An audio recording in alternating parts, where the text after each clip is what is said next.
In this video, we are going to learn that how to divide. So first of all, we need to understand that what is division. So division actually means that we have to share something or distribute. So to understand the concept of division, we take an example. For example, you have 6 chocolates and you are 3 friends. You have to distribute or share these 6 chocolates into 3 friends, including yourself.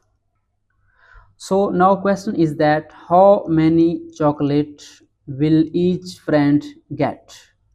How many chocolates will each friend get?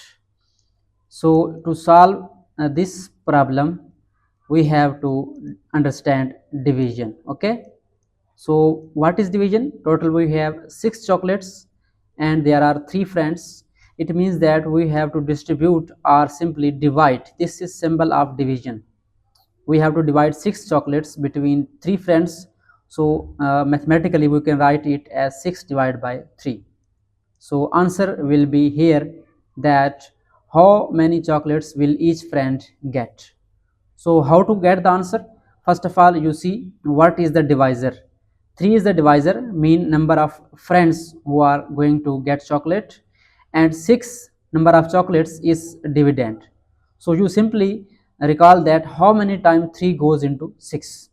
You know that 3 times 1 is 3 and 3 times 2 is 6.